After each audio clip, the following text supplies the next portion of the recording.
White House Press Secretary Jen Psaki joins us to bring us up to date on the latest, what they're talking about in the Biden White House. Listen, Jen, I know this is going to be a very long day for you, but something tells me you like long days, so we thank you for taking the time. I do, Gail, and the little secret is I'm wearing comfortable shoes right now. You can't see them, but it's a big day here at the White House, no question. I know, big night for Team Biden.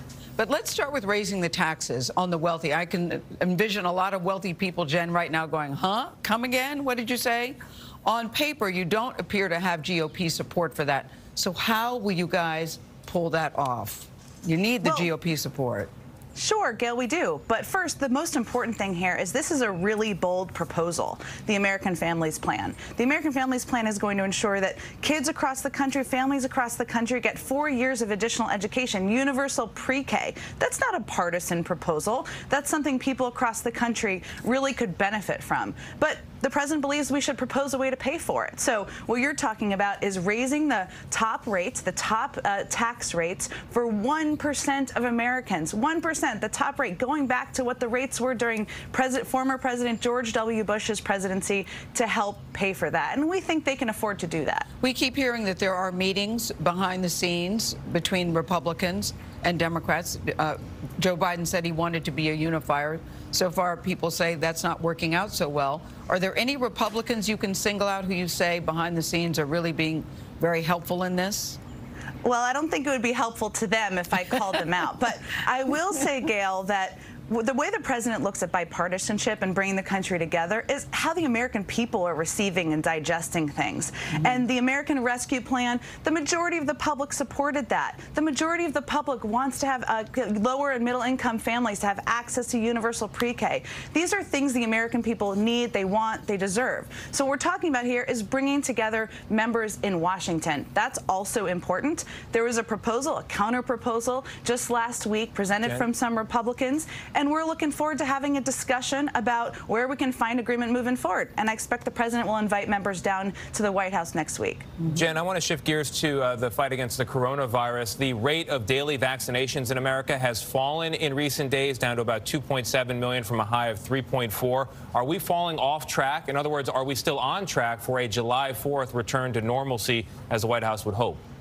We absolutely are, Tony, and this is a really important point because we've shifted. About last week, we shifted from a place of being concerned about supply to really being focused on meeting people where they are. We know at this point that all of our energies and our efforts from the White House, from the government, from the COVID team, in partnership with governors and public health officials, is to really meet people where they are, get to those communities where people are concerned, where they're worried about taking a day off of work, where they don't know how to get the vaccine. We've massively expanded the number of pharmacies, now 40,000. We're partnering as of last week with local doctors, and we're really working to get to people and let them know this is effective. It's going to help you not wear a mask outside, as we just announced yesterday. And, you know, this is the stage we always expected we'd be in at this point in time. Jen, we and other networks keep talking about how there's a core group of people who are not intending to get vaccinated, and disproportionately those are Republicans. And our poll was about 30% of Republicans say they do not intend to get vaccinated. Is there a plan to bring them on board?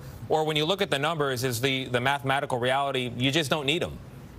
Well, we always want to get as many people vaccinated as we can, and that's not a political question.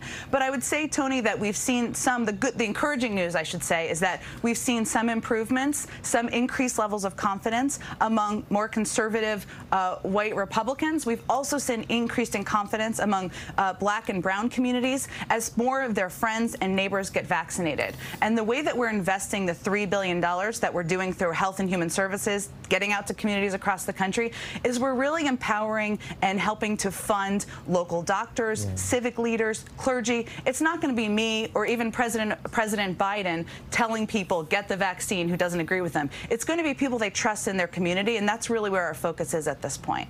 Yeah. Hey, Jen, when it comes to money, right now the federal government is footing the bill for every single vaccine for every American. But we keep hearing about booster shots in years to come.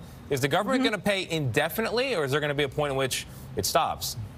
Well, first, the FDA is still reviewing the need for a booster shot. And obviously, we are over-preparers, over-suppliers. That's our job in the federal government. So we're going to order enough supply to ensure that we have that should we need it. But we're not quite at that point yet, and we'll have to determine how widely it's needed, how frequently it's needed, and we'll make an assessment about how we can ensure the vast majority of the public can get access. Jen, 100 days, big speech tonight. I'm sure you guys are still dotting the I's and crossing the T's. What grade are you giving yourselves? I know it's early. What grade are you giving yourselves first 100 days?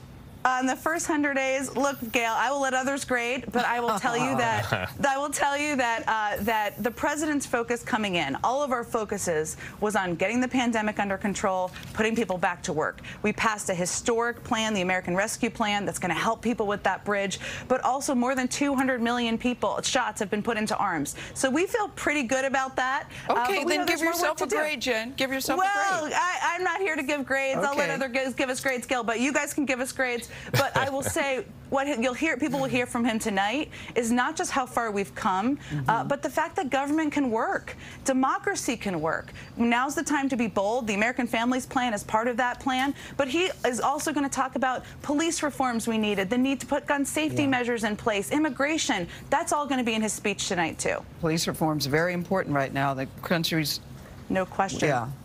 Country's not in a good place on that issue right now. Thank you, Jen Psaki. Really good to see you. Great to see you. Bye-bye. And we will bring you a special report on the president's address to Congress tonight at 9 o'clock Eastern, right here on CBS. Nora O'Donnell will be leading that coverage.